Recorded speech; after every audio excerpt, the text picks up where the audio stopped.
भूतिया चिड़ियाघर। भूतों का कोई वास्तविक आकार नहीं होता। वह किसी भी शरीर में जाकर उसी के अनुरूप बदल जाते हैं। इसी से प्रेरित होकर यह घोस्ट की कहानी लिखी गई है। भूतिया कहानी पढ़ने में रोमांचक होती है और ऐसी ही रोमांचक कहानी है भूतिया चिड़ियाघर। शहरों में लोगों की आबादी लगातार बढ़ती जा रही है। इसके लिए रिहायशी इलाके भी बढ़ते जा रहे हैं और रिहायशी कॉलोनियों को बनाने के लिए जंगल कर रहे हैं। लेकिन जंगल में रहने वाले जीव जंतु रिहायशी विकास से सबसे ज्यादा प्रभावित हो रहे हैं। ऐसे ही सरकारी आदेश के अनुसार एक जंगल काटा जा रहा था। उस जंगल में बहुत से जंगली जानवर थे जिनको संरक्षित करने के लिए एक चिड़िया घर बनाने पर विचार चल रहा था। ठीक तभी प्रशासनिक निर्णय से एक बहुत पुराने खंडहर को चिड़ियाघर में बदल दिया जाता है और कटे हुए जंगलों से जितने भी जानवर पकड़े गए हैं उन्हें इसी चिड़ियाघर में लाकर रख दिया जाता है। लेकिन सभी इस बात से अनजान थे कि यह खंडार कोई साधारण भवन नहीं है, बल्कि भूतों का एक रहस्यमयी ठिकाना है। आज भी कई भूत खंडहर के कोने-कोने में उपस्थित हैं और प्रशासनिक अधिकारियों को भूतों की दहशत का नमूना जल्द ही दिखाई देने वाला था, क्योंकि जितने भी जानवरों को खंडहर में लाया गया था, सभी के बर्ताव डरावने हो चुके थे। उनके पिंजरे के करीब जाते ही वह जोर-जोर से आवाज निकालने लगते।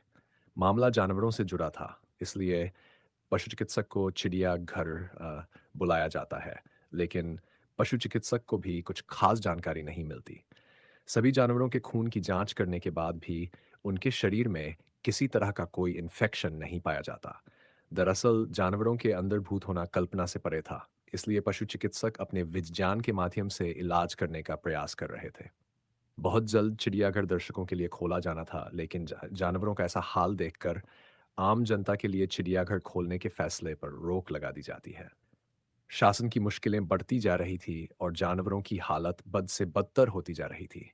उन्हें एहसास होने लगा था कि जानवरों के जंगल को काटकर शायद हमने बहुत बड़ी गलती की है। चिड़ियाघर के अंदर भालू, हाथी, शेर, सांप और कई तरह के पक्षी रह रहे थे। एक रात सभी जानवर भूतिया प्रभाव से उग्र हो जाते हैं और खंडहर की नर की दीवारों को धक्का मार मार के गिरा देते हैं। दीवार गिरते ही सभी जानवर रिहायशी क्षेत्रों की तरफ दौड़ पड़ते हैं।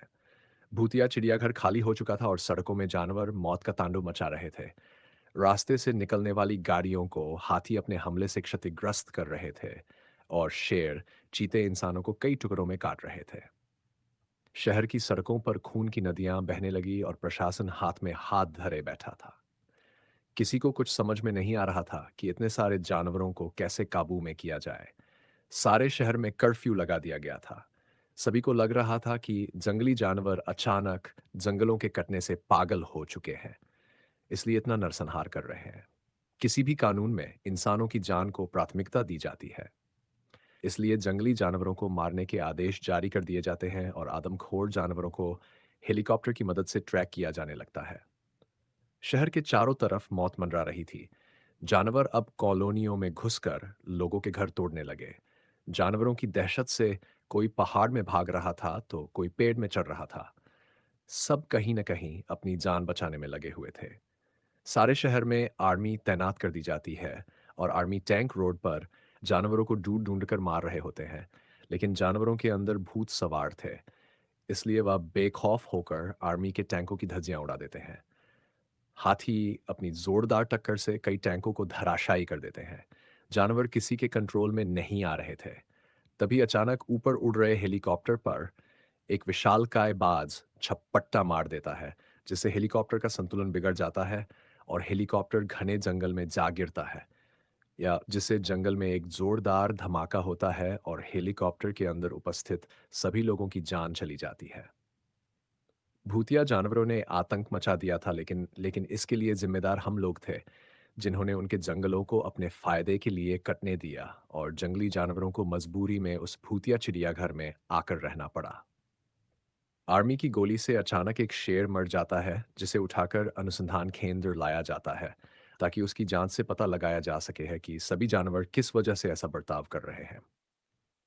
सभी परीक्षणों की रिपोर्ट आने के बाद वैज्ञानिकों को पता चलता है कि जानवरों के मानसिक हार्मोनल परिवर्तन हुए हैं और ये बदलाव कुछ समय पहले ही हुए हैं, लेकिन ऐसा क्यों हुआ और जानवर ऐसा किस वजह से कर रहे थे, इसका पता खंडहर के अंदर ही चल सकता था। वैज्ञानिकों को खंडहर में कुछ संदेह उत्पन्न होता है, इसलिए वह जांच करने के लिए अपने यंत्रों के साथ उसी भूतिया चिड़ियाघर पहुंच जाते हैं और सारे खंडहर के कोने-कोने की फ्रीक्वेंसी की जांच करते हैं। तब उन्हें अपने डिवाइस पर आत्माओं के होने के संकेत दिखाई देते हैं। वैज्ञानिकों को पता चल जाता है कि सभी जानवरों के शरीर को भूत प्रेतों ने कब्जा कर लिया है और अब भूत ही शहर में आतंक मचा रहे हैं। वैज्ञानिक प्रशासनिक अधिकारियों से मुलाकात करते हैं और बताते हैं कि सभी जानवरों के आदमखोर बनने की वजह भूतिया आत्माएं हैं जो कि उस खंडहर में मौजूद हैं। हमें जानवरों के अंदर से भूत निकालना होगा ताकि जानवरों को संरक्षित जा सके और शहर को श्मशान बनने से रोका जा सके।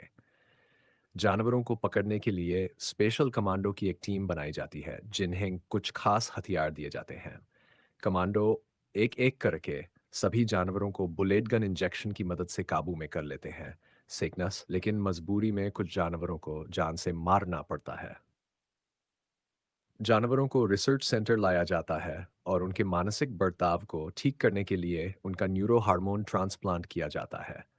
कई दिनों के इलाज के बाद सभी जानवरों की हालात ठीक होने लगती है, लेकिन उस भूतिया चिड़ियाघर को हमेशा हमेशा के लिए ध्वस्त कर दिया जाता है। भूत केवल इंसानों को नहीं, जानवरों को भी क्षति पहुंचा सकते हैं। ये बात वैज्ञानिकों को समझ में आ चुकी थी और जानवरों के आतंक के खत्म होने के साथ ये कहानी भी समाप्त हो जाती है।